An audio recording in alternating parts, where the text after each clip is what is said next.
Okay, we're going to go ahead and get started. If you could find a seat. A couple minutes behind, but thank you very much for your prompt attention this evening and getting here on time. I know Mother Nature's never friendly, let alone 101 anyways, but appreciate you getting here this evening.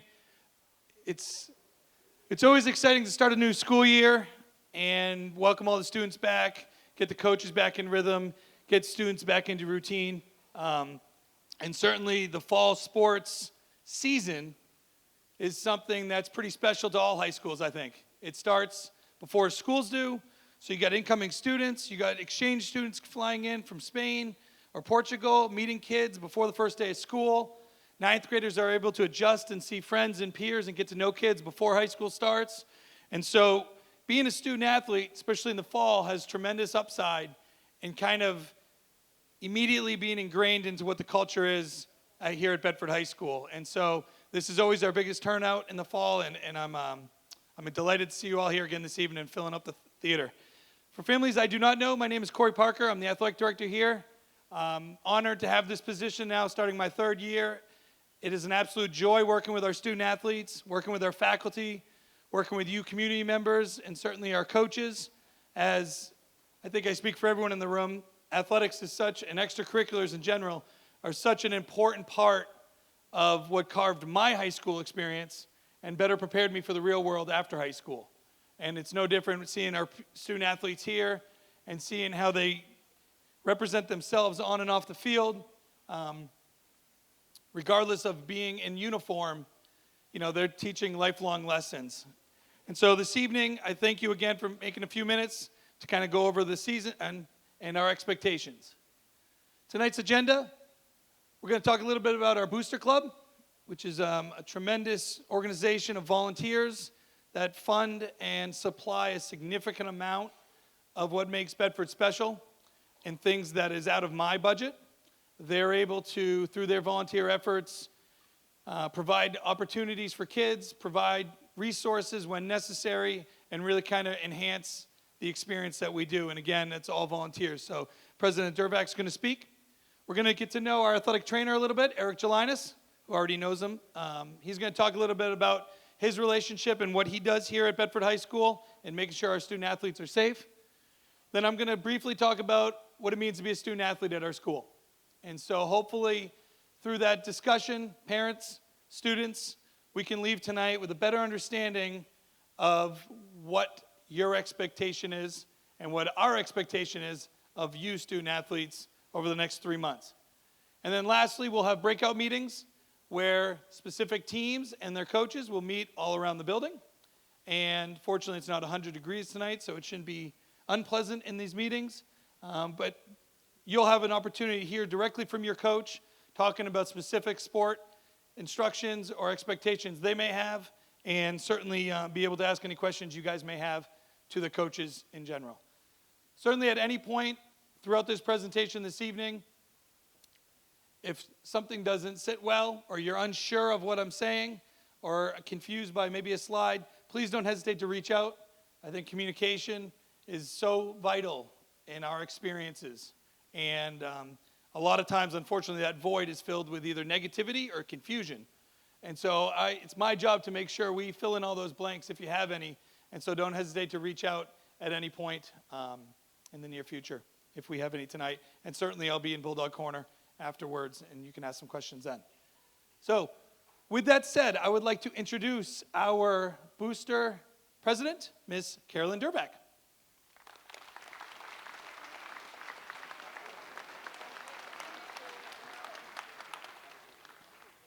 All right, hi everyone. Welcome back. Hopefully everybody had a great summer. I just wanted to take a quick minute and thank all our corporate sponsors that are listed here. We are doing corporate sponsorships now, so parents out there, if you have a company that would like to support BHS Athletics, reach out to one of the board members or stop at the table. Meredith Beaton is actually spearheading our corporate sponsorships. So, excuse me. So it's back to school and back to fall sports. Athletes, your fall fundraiser is going to be Dunkin' Donuts coupon books, just dunks. So hopefully that's a crowd pleaser. Yay.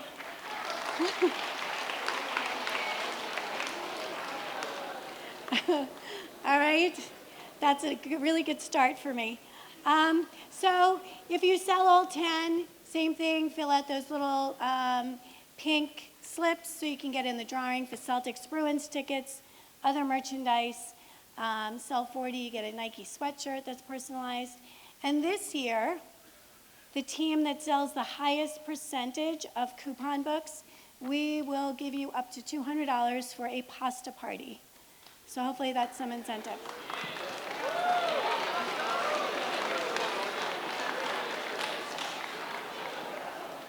Okay, so good luck to all of you guys, and you'll be getting all your fundraising stuff tonight. So this message is for parents. Parents, my job tonight is to try to convince you to become a Booster Club member. We're a board of volunteers whose mission it is to support BHS athletics. We work alongside the athletic director, Mr. Parker, and we try to just support BHS athletics any way we are able. It's $25 a year for a whole family. I think that's a bargain. Membership forms are on the table outside. You can sign up using PayPal. We have a square out there. You can sign up on our website. Some of the coaches have membership forms. So the question you might ask is, well, why should I join? I've actually had parents ask me that. Through our concessions and through your memberships and other fundraisers, we're able to give back to the BHS community. So some of the things, we have about 197 new athletes this fall, and every athlete who is a first-time BHS athlete, we purchase a t-shirt for them. So a portion of those will get t-shirts. How many people here have got team-winning plaques? Team plaques for first winning? Okay. Last year, the Booster Club pays for all those plaques. Last year, we purchased over 165 plaques for athletes. We provide roses for senior nights. We do scholarships for senior athletes. We provide pizza dinners. The end of last year, we did an ice cream party at the end of the year. So, and other things, last year we were able to make a donation towards the outside stadium speakers. The year before, we purchased a water bottle bubbler and a team picture board that's out in the hall that's pretty neat. I think all the teams love seeing their pictures up there for the current year. I think it's a great addition out there. So, and we can do so much more with all of your involvement. So hopefully I've convinced you to become a Booster Club family member. Come join us at our September meeting. We meet next Wednesday here in the media center, 7 o'clock. I try to keep the meetings for 1 hour. Just come check us out and see what we do. No pressure, we're not gonna sign you up for anything. We're always looking for new faces because as students graduate, so do many of the board members. So we truly need your help to continue to support the amazing sports program we have here. So that said, thanks everyone. Athletes, have a great season. Go Bulldogs.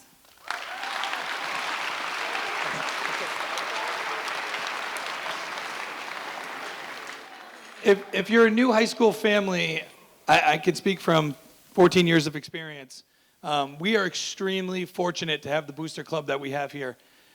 There's a lot of school districts that really struggle to get that support and that organizational structure of it. And the group here, since the beginning really, when the high school started, has been fiscally responsible. They've been a 501c3. They get audited every year. They really manage all our individual team accounts properly, professionally, and efficiently. And if you're not a member, I urge you to consider, and certainly if you are a member and you are familiar with it and you have a few minutes, I urge you to hopefully consider being that team liaison to our booster meetings and possibly a board position, because behind the scenes, I can speak for the coaches down here, we are extremely fortunate for that opportunity through our booster team accounts to be able to do fundraising, to be able to purchase additional items that they need as a team, and again, in the big picture of everything we do, really provide the best experience for our student athletes. So please consider joining. Before I introduce Eric, I do want to take a quick minute because I thought we'd get full, and there are some seats in the back left and the back right, guys, if you want to have a seat. Feel free. Because I anticipated being full tonight, and in talking with boosters a couple weeks ago at our meetings, over the last 2 years, there's been a lot of discussion in district about trying to add a team and add a program to represent Bedford High School. And they've been doing it in many facets, and if you follow the bulletin and the coaches and the community, they've certainly been out there, but they've never been recognized as student athletes. And so we're full this evening, and overfull in some cases, because fortunately we had a school board. Mr. Jazokis, our new principal, has been forefront of this, pushing this matter, and selfishly seeing student athletes over the last 2 years dedicate themselves, much like every student athlete we have. I'm delighted and honored to welcome crew as a varsity sport here at Bedford High School.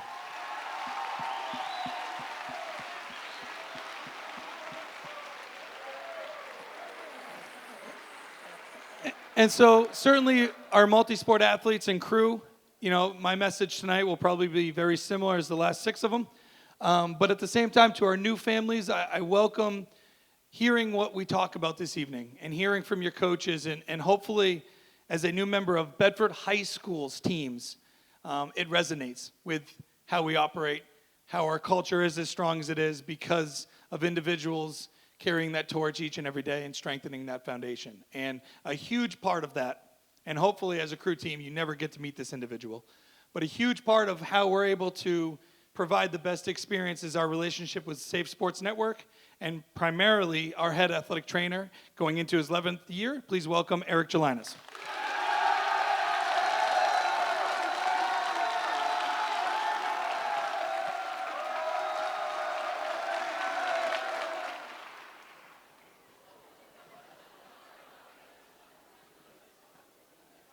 You wonder why I'm going gray. Welcome, everybody. I'll introduce myself. My name is Eric Gelinas. I'm an athletic trainer with Safe Sports Network. Like Mr. Parker said, I'm going into my 11th year here at Bedford High School. It's hard to believe, but yes, thank you. If we keep this up, guys, we're going to be here all night. So, board certified, state licensed, currently now a member of our NHIAA Sports Safety Committee. I'm just starting that tenure this year. I just recently wrapped up my 6 years on the state licensing board. The Athletic Trainers Governing Board is basically designed to license all the athletic trainers in the state and take care of legal matters. So I just spent 6 years on that. But it's kind of thing I want to do is advocating for athletic training in the state, youth sports safety. So it's kind of thing I'm passionate about. So I'm really excited to bring all the new information about sports safety to this community. My office hours, for most of you know that I'm here like around 2 o'clock each day. I'm here to about 3:30 in my office, and then I'm out into the practices and games that are going on, and I'm here till the end of the night. Okay? So, like I said, Safe Sports Network, contracted to the school. We've been here since the beginning of the school has been here. I've been here for the 11th year now, but we offer so much. The 501c3 nonprofit that we are, we provide free services to the schools that we're at. We're in 9 high schools in the greater Manchester area. We also offer a free sports injury clinic at our Manchester office. And like I said, this stuff is free for you guys. Bedford High School district doesn't have to pay a thing. So you're very fortunate, very lucky to have these services. We sustain ourselves basically by corporate sponsorships, grants, a lot of fundraising that we do just to kind of sustain and keep these services free for you guys to kind of limit that burden on all healthcare costs. A lot of fundraising this year, many to do with the Santa Shuffle that's coming up for the Millennium Running. That's done this December, so make on the lookout for that. We're also having a Dine and Donate Day at the Friendly Toast. That's been opened up, so if you want to get some Friendly Toast, head over there on September 18th. All your 20% of those profits will be going to Safe Sports Network, so support Safe Sports Network. So, again, too far. So that was that page. Jumping ahead here. So now, so much to offer. It's so much more than what we do is just offering services at the high schools. We do educational nights throughout the year. Our last November, during our Youth Sports Safety Week, we did a nutrition talk, which got a lot of great reviews by that. We do athlete saving athletes classes. We do CPR classes. A lot of these things help design and help get the community aware for youth sports safety and getting prepared to help young athletes. One thing we're really, really excited about this year is pushing our student ambassador program. So what that is we're looking for student athletes to help advocate for youth sports safety in their community. And Bedford's very lucky to have two ambassadors. If you guys want to stand up, Margaret and Maddie. They didn't know I was going to do this, so good job. These guys right now are your ambassadors, and their job is to kind of advocate to you guys, the peers, about youth sports safety. We're also looking for more ambassadors, so if you're interested in learning about sports safety, shadowing opportunities with me, if you're interested in athletic training as a potential career path, I'd love to have someone shadow me and learn about the ropes. And then they also help out with all of our fundraising events as well. So if you're interested in that, feel free to give me an email or a call, and we'll talk more about that. Let's see here. So make sure to follow us on all of our social media accounts to stay on all the local trends on sports medicine, tips of treatment and health, all that stuff. Take great pride in our YouTube channel. A lot of the videos that you'll see on that YouTube channel I've created and put together. A lot of ones like what supplements can do for me. We talk with a lot of local experts in the area about different treatments and trends in sports medicine. And then we also do a lot of fun stuff as well with our Can I Get a Trainer video, which is a thing we did last March. It's a very funny video. I'd recommend go check it out, especially if you want to see yours truly dressed up as a Pokemon trainer. So go check that out.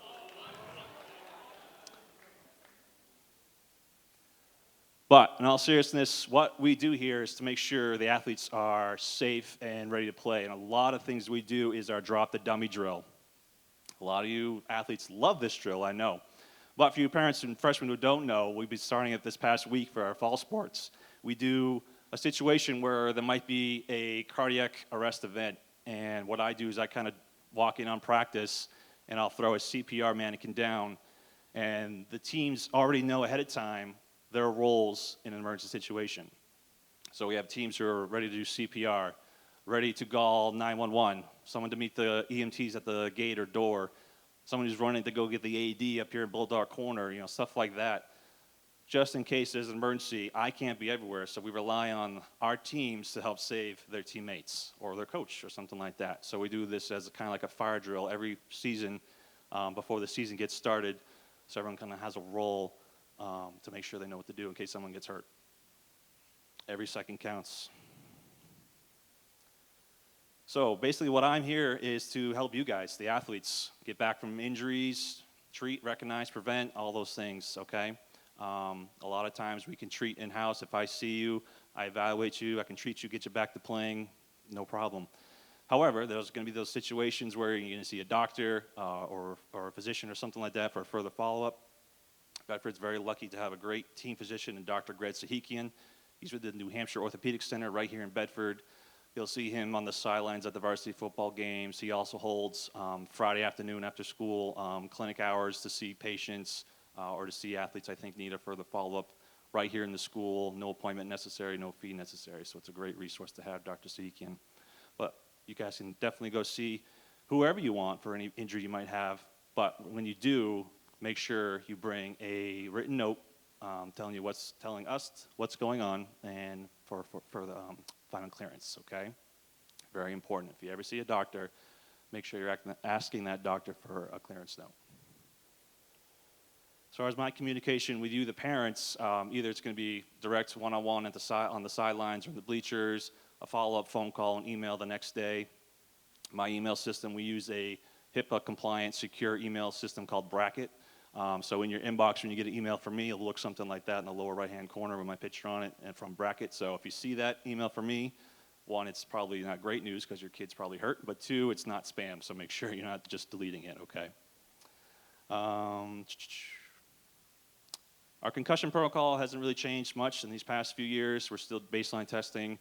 We're still following a gradual return of play. The only thing that has changed this year is we have a new concussion specialist and consultant. Dr. Art Merlander, he's a neuropsychologist, most recently with the Center for Brain, Biology, and Behavior at the University of Nebraska. So he's a very well-respectable neuropsychologist in the area, so we're really lucky to have him. Lastly, my contact information is up there. Feel free to email me, call our office number for any questions you might have. If you'd like to learn more about Say Sports Network, make sure to check out our website at saysportsnetwork.org. And then lastly, just know that I'll treat your kids as like I would treat mine if there was ever hurt. Make sure that they receive the best quality care possible. So I wish you guys a great, successful season, and good luck for this year. Thank you.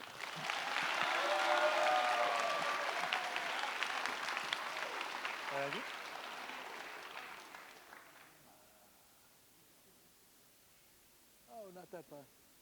Sorry, that mouse was driving me nuts being on the screen. Okay, so now we're going to get into the meat potatoes of hopefully some reminders, some Cliff Notes versions for our new students, and our reminders for our returning students. Most importantly, this slide, hands down. Everyone in the back will agree. Certainly these coaches will support it. And anything we do after 2:30 is going to dictate from what we do before 2:30. Athletics is a great opportunity. Some of you, hopefully, many of you, will be able to do it at the next level. But after that level, what you do before 2:30 is really what's going to matter in the real world. And so academic expectations are a must and something that I think we do a really good job of embracing and monitoring the best possibly. You must be enrolled in at least 5 classes. This is predicated from the NHIAA. And so we have to sign off that all our student athletes are eligible. So there's really no way around this. This is the minimum requirements. I should start with that. Student athletes, some of you have been in the counseling office over the last couple days, dropping classes. If you're dropping a class, make sure you know how many you have. There's 280 kids or so on each counselor's workload. Don't rely on them to remind you to make sure that you have 5 classes. Because if you don't have 5 classes, you're going to lose your eligibility immediately.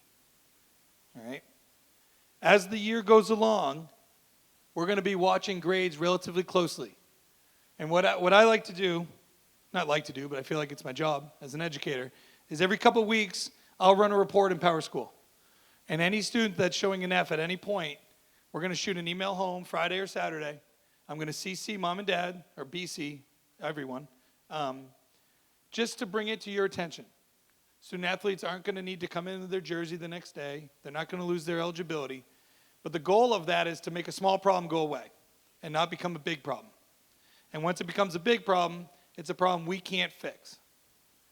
Best analogy I can give you guys, and I know we're a couple days into school, so hopefully you haven't had many assignments, is right now you're starting fresh. Junior, senior, sophomore, 8th grade, it doesn't even matter. You're starting brand new for this year. And your window of opportunity is wide open. But every time we miss a homework, every time we don't really study for a quiz, and we don't get a grade that I'm sure our parents would want us to get, that window's going to close. And you're not going to be able to open it. And so every time you close that window a little bit, the opportunities that you all want, that coaches want you to have, and certainly your parents want you to have, start to diminish a little bit. And I know it sounds big picture, broad scale, plenty of time, procrastination comes to mind. But if you take that mindset, you're never going to put yourself in a situation where academically you're ever wishing you did better. Because I know that doesn't happen on the field. I know when Gabriella DeAngelis was kicking a PK the other night, she didn't kind of kick it. She kicked it as hard as she could so she could score the goal, right? And she did. And it's no different with your academic expectations. And so, again, if you get that email from me, it's not to get you in trouble. It's not to make you come down and see me.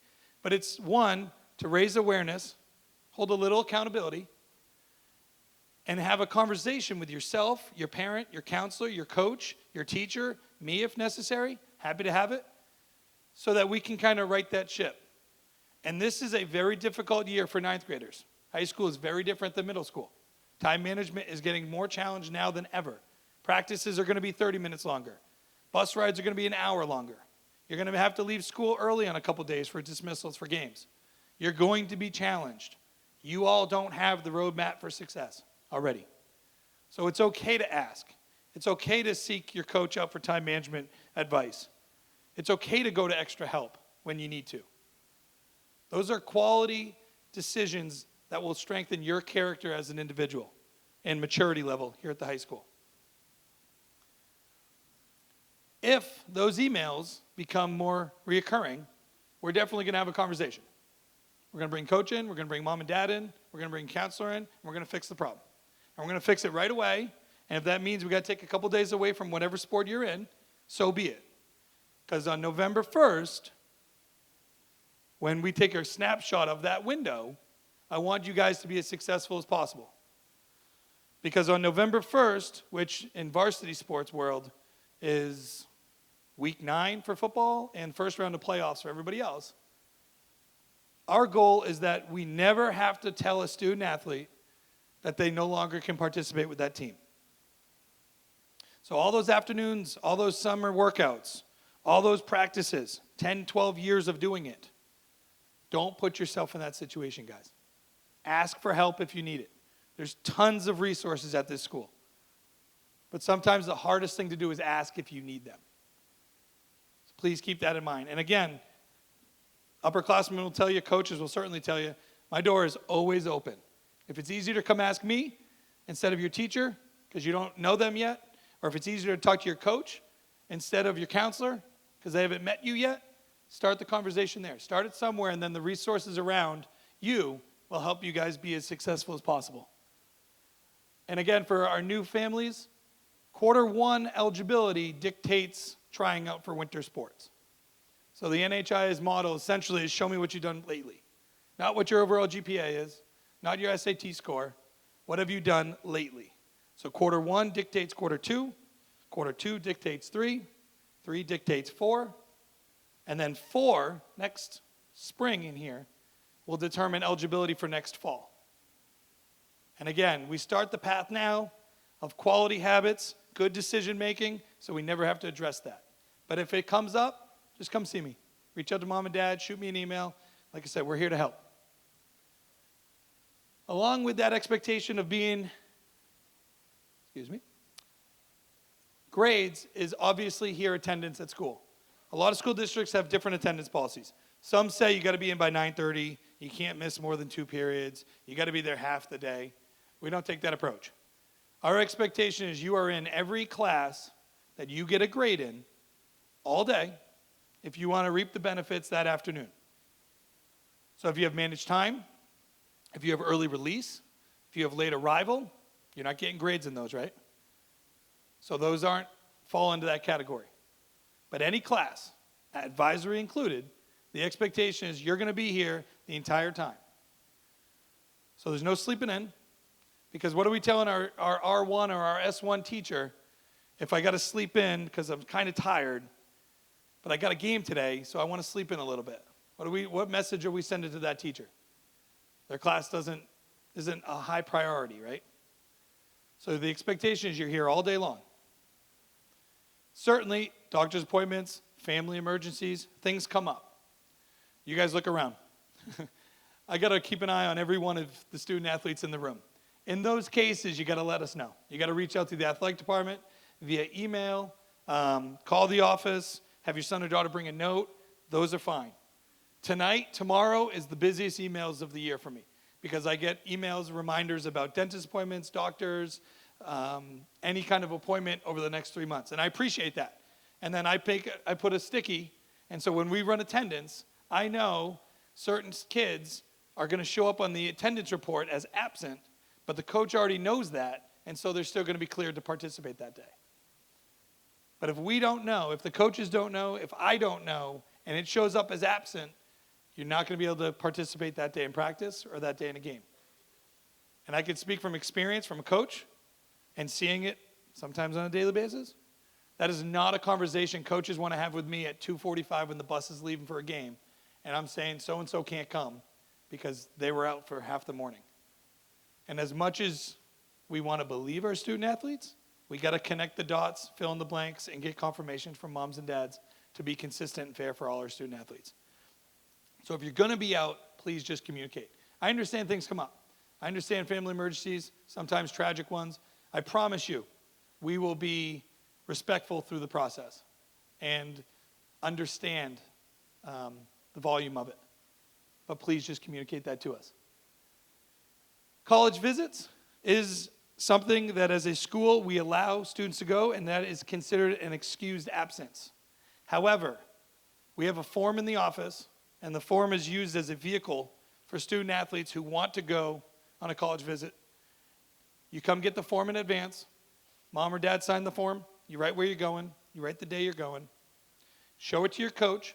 Have your coach sign it before you go so you can remind them, right? Or tell them for the first time that you're going to be gone XYZ days. Go on a visit and then bring that form back to me with it either signed off or a business card or something from where you went on your college visit. And again, this is something that we get as coaches, as educators. We want you to further your education and see schools. We do understand that. But at that point, if you are going off, distance far away in most cases, to look at a college to live at for 4 years, I think it's reasonable to say that you should be able to fill out a form before you go and communicate that to the coaches so that they can properly prepare for you not being there. Much like a teacher in the classroom, you want to know your environment going into it so you can prepare accordingly. And in a lot of those cases, it's missing a game possibly, right, for a college visit over a long weekend. As a coach, I certainly would want to know if the student athlete isn't going to be there so I can prepare accordingly. So please keep that in mind. And again, that form is right in the athletic office. Kind of the theme this evening is certainly communicating with your coach, and I'll use that word a lot. But a couple of tidbits of ways that we expect our student athletes as a whole to act. We expect our student athletes to go to and from all our away contests on our bus. Kind of a no-brainer. We want everyone showing up together. We want to leave together. We want to show up together. We want to perform together. We want to be together. We come back together. There's rare cases that you need to bring your son or daughter to an event or take them home from an event. We have a transportation form in the athletic office and on the athletic website. All I ask is that you fill that out in advance and give it to your coach. Because as coaches, much like our teachers, they are responsible for your son or daughter here after school. And so when they get on that bus to go somewhere, they better darn well know why someone isn't on that bus coming back or going to in a game. Because I will ask them. I promise you that. And so their job can't be done correctly without the support of the student athletes taking the form home, mom or dad signing it, and getting it back to the coaches before that time. If you're bringing your son or daughter to an event and not riding the bus, I ask that I sign off on that one so that these coaches know for certainty they can leave this parking lot and no other student athletes are coming, assuming it's the bus time. If you're taking your son or daughter home and only home from an event, which again, in those rare cases, I don't need to sign it. Just make sure you give it to the coach before they get on the bus so that they know in advance. But every time, parent signature needs to be a part of it. Can't ride home with boyfriends, girlfriends, cousins, relatives. We expect you to ride with your parents to and from, if that's happening. Kind of safety measures, kind of common sense.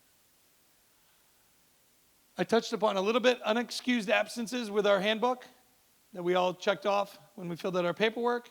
If you have an unexcused absence for a game, the consequence is sitting the next game. Again, this rarely comes up because I think we've done a great job of instilling what the culture of this building is, the commitment in this building, and truly the dedication of our student athletes.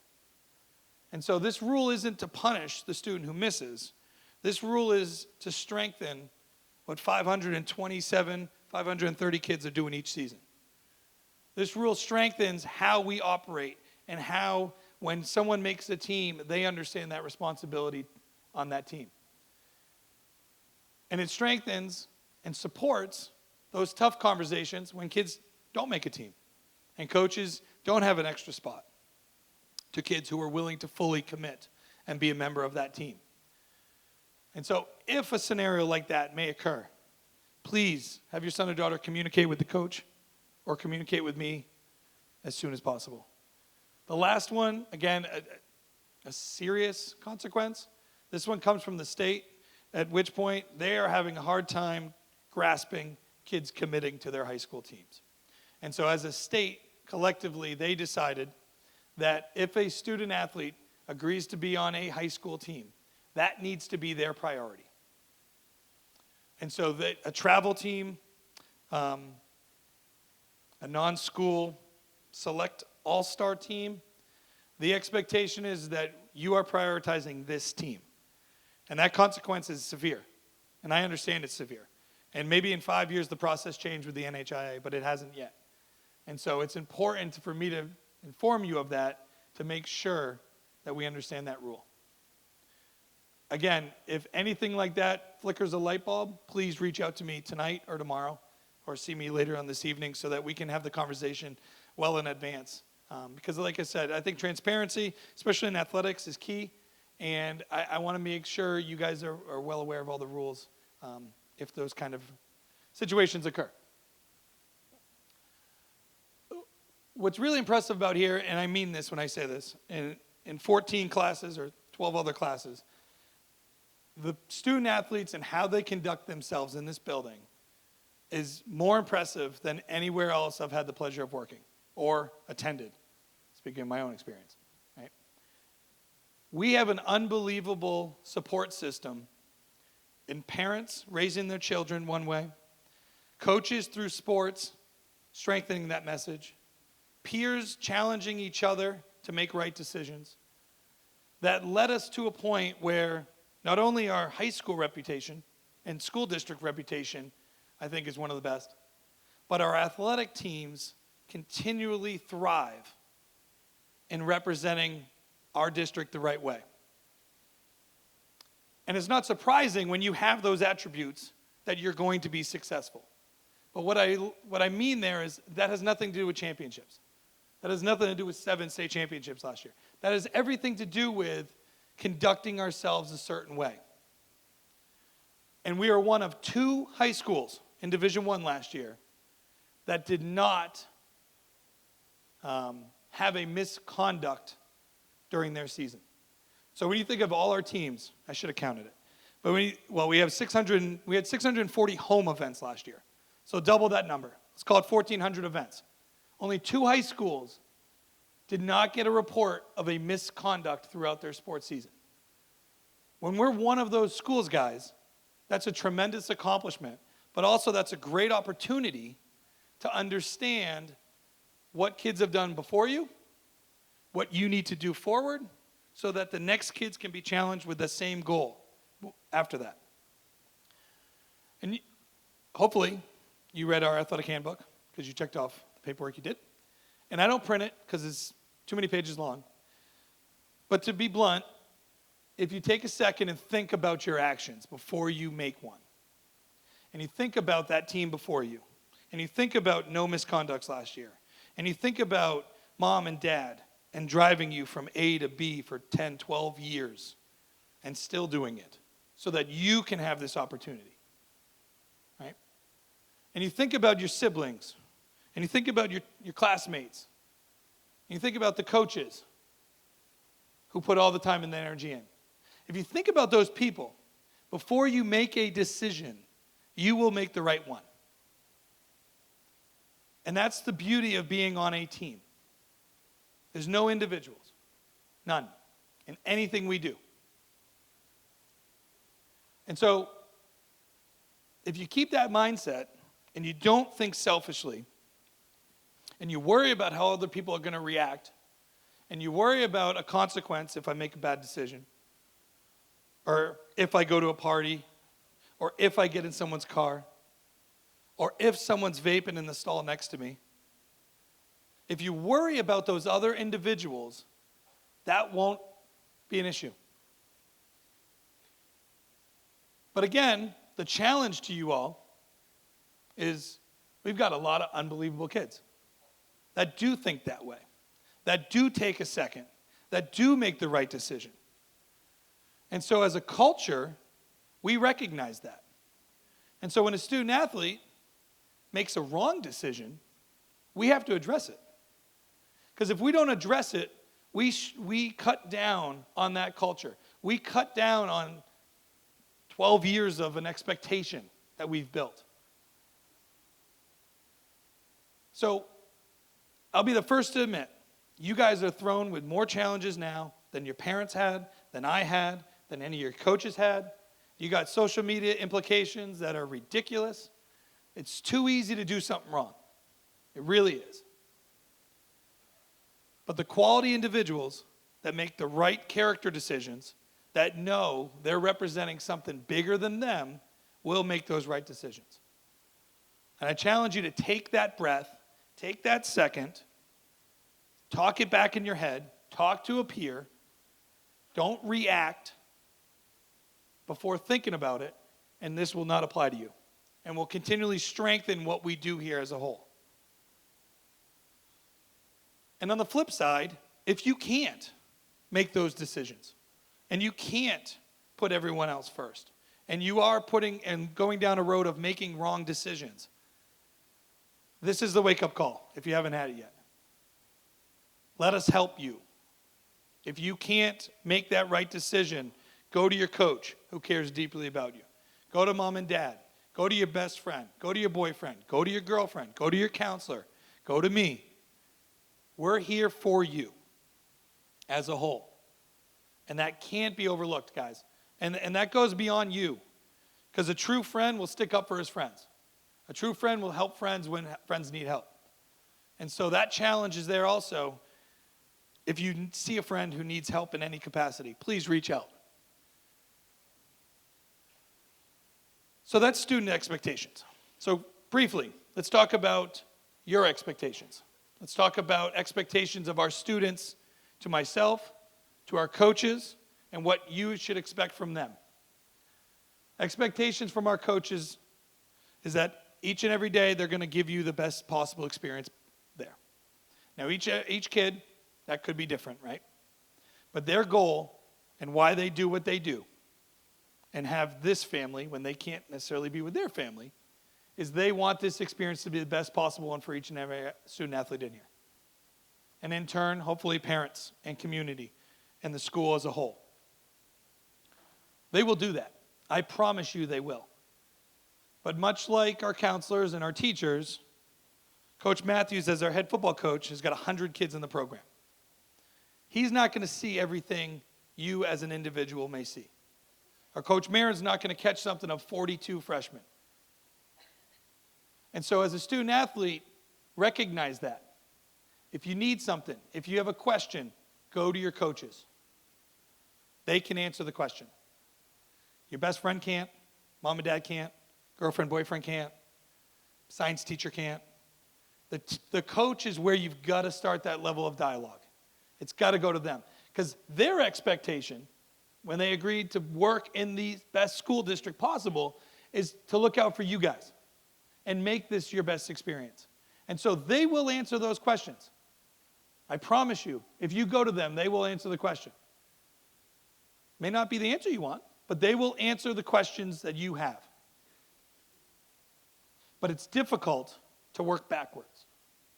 So it's difficult if you never ask it. And we make assumptions. And we ask other people's opinions. Right? Because this is each and every one of your own experiences as well. And so please take those to your coaches. That's expected of them to you as student athletes. Right? That communication's there. And I urge you to use it to the best of your ability when you need it. Because again, this is your experiences as student athletes. And certainly moms and dads, we understand you get involved, you ask questions.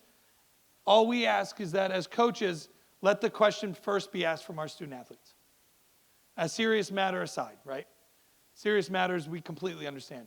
But encourage your daughters and your sons to ask the question first.